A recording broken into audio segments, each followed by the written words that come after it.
सरकार सदन के सर्वदलीय कमेटी बनावे कि गालीबाज जो पदाधिकारी है उसको बर्खास्त किया जाए। क्या ईमानदार का परिभाषा यही है कि किसी शिक्षक को गाली देना?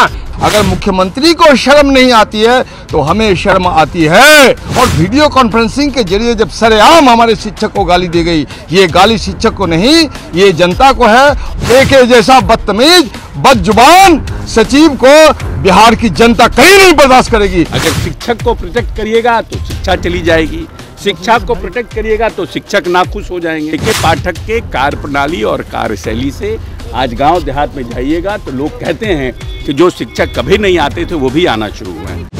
बिहार विधानसभा का सत्र चल रहा है, वहीं आपको बताते थे लगातार के पाठक को हटाने को लेकर के, बर्खास्त करने को लेकर के लगातार विपक्ष के तमाम जो नेता है, विधायक है, हंगामा कर रहे हैं, आंदोलन कर रहे हैं, लगातार जो है नीतीश कुमार से उनको हटाने की मांग कर रहे हैं। वहीं जदयू के नेता अशोक चौधरी ने साफ साफ कह दिया कि के पाठक ने अच्छा काम किया है, ईमानदारी की बातें कर रहे हैं। पहले सुनवाते हैं आपको आरजेडी के भाई वीरेंद्र और महबूब आलम जो है भाकपा माले के CPI-ML के नेता है, वो क्या कुछ कह रहे हैं। सदन की शुरुआत हुई है और जैसे ही हमारे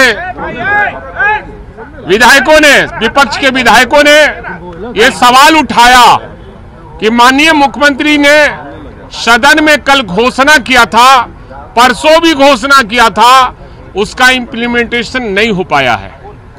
और जो पत्र दिया गया है कई जिलों में, उसमें जो पत्र पहले वाला था उसी पत्र को उन्होंने जारी करने का काम किया है। 2 तारीख और जो SCS है शिक्षा विभाग का, उनका एक वीडियो आया है, वह वायरल हुआ है कि शिक्षकों को वो गाली दे रहे हैं। इस मामले को सदन में हम लोगों को उठाने का काम किया है और उस सदन में भी कल उठा था, कल विधानसभा में भी उठा था। तो सरकार से हम मांग करते हैं कि सरकार सदन के सर्वदलीय कमेटी बनावे और इसकी जांच करके जो गालीबाज पदाधिकारी है उसको बर्खास्त करना चाहिए। नहीं तो ये विधानसभा का अवमानना है और ये शिक्षकों का मान सम्मान का मामला है। और कोई भी पदाधिकारी अपने राज्य की जनता को या शिक्षकों को गाली देता है, इससे बड़ा अपमान क्या हो सकता है। इसी मुद्दे को लेकर हम विपक्ष आज सदन में इसी मामले को उठाए थे कि गालीबाज जो पदाधिकारी है उसको बर्खास्त किया जाए और मुख्यमंत्री का जो घोषणा हुआ है वो सदन की संपत्ति होती है और सदन में घोषणा जो होता है उसका इम्प्लीमेंट नहीं हो पाया है। ये सदन का ये अवमानना का मामला है, सदन का अवमानना का मामला है। हमको तो लगता है कि बिहार मुख्यमंत्री विहीन हो चुका है, इसलिए इस तरह की बातें हो रही है और मुख्यमंत्री अपने पावर का यूज नहीं कर पा रहे हैं या फिर आप किसी पक्ष में बोलने के लिए वो कह रहे हैं कि ईमानदार। तो क्या ईमानदार का परिभाषा यही है कि किसी शिक्षक को गाली देना, किसी कर्मचारी को गाली देना, किसी जनता को गाली देना?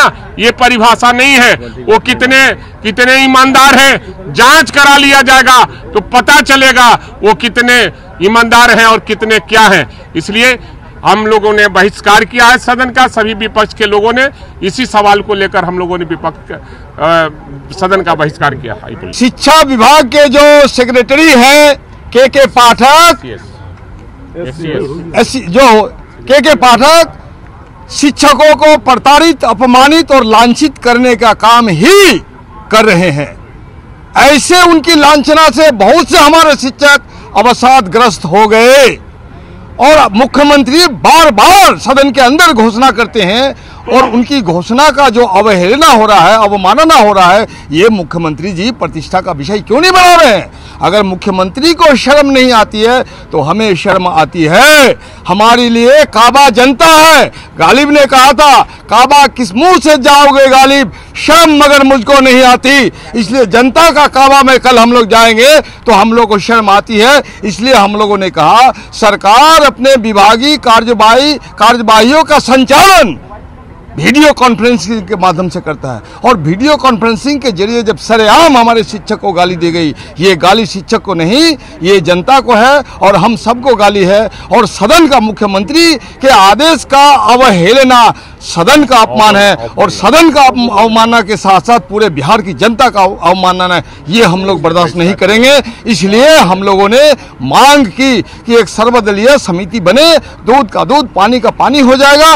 ऐसे गालीबाज अधिकारियों पर कार्रवाई होनी चाहिए और जब तक ये कार्रवाई नहीं होगी हम लोग का प्रतिरोध चलता रहेगा। मुख्यमंत्री को अगर शर्म नहीं आती है तो वो डूब मरे, हम लोग डूब मरने के लिए तैयार नहीं है। मुकाबला आमना सामना होगा। शिक्षक का काम है संस्कार देना, अदब सिखाना, तहजीब सिखाना, शिक्षा देना, तालीम देना। और आज एक बेअदब, बदजुबान, बदतहजीब सचिव के पक्ष में आप खड़े हैं।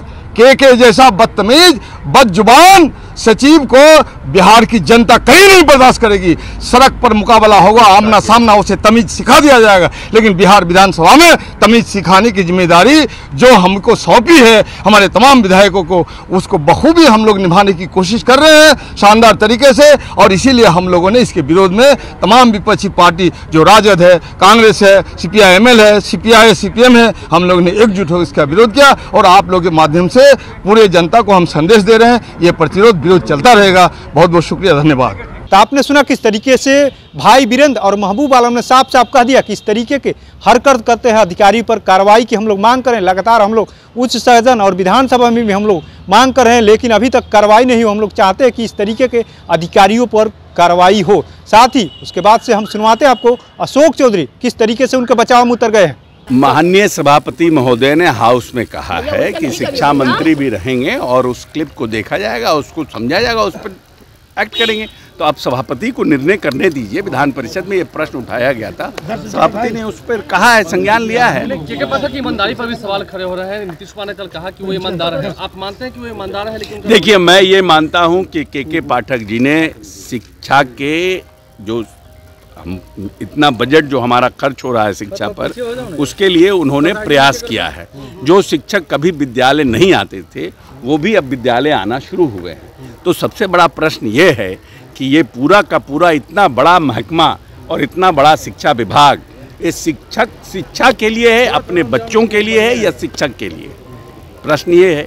अगर शिक्षक को प्रोटेक्ट करिएगा तो शिक्षा चली जाएगी, शिक्षा को प्रोटेक्ट करिएगा तो शिक्षक नाखुश हो जाएंगे। तो ये बात वहाँ पर है।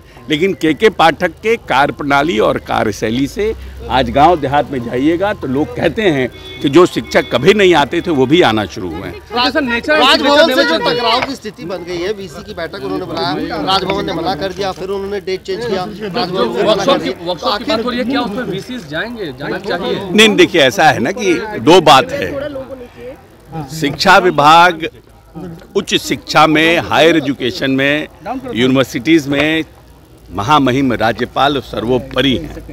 एडमिनिस्ट्रेटिव पॉइंट ऑफ व्यू से अंतिम निर्णय महामहिम राज्यपाल का है, इसमें कहीं कोई कंट्रोवर्सी नहीं है। लेकिन क्योंकि राज्य सरकार यूनिवर्सिटीज़ को फंडिंग करती है, राज्य सरकार शिक्षकों को वेतनमान देती है, वेतन देती है, जो यूनिवर्सिटीज़ हैं कायदे से ऑटोनोमस हैं, लेकिन ऑटोनोमस यूनिवर्सिटी अपना फंड क्रिएट नहीं करती है, इसलिए राज्य सरकार उनको अनुदान देती है।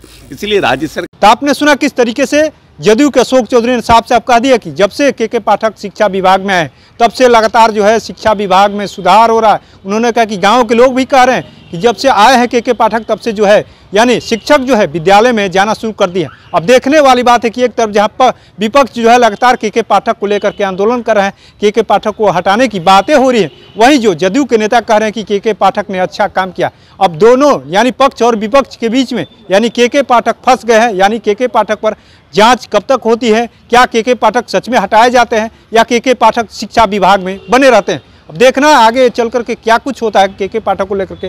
जल्द हम आपको अगले अपडेट से जुड़ेंगे।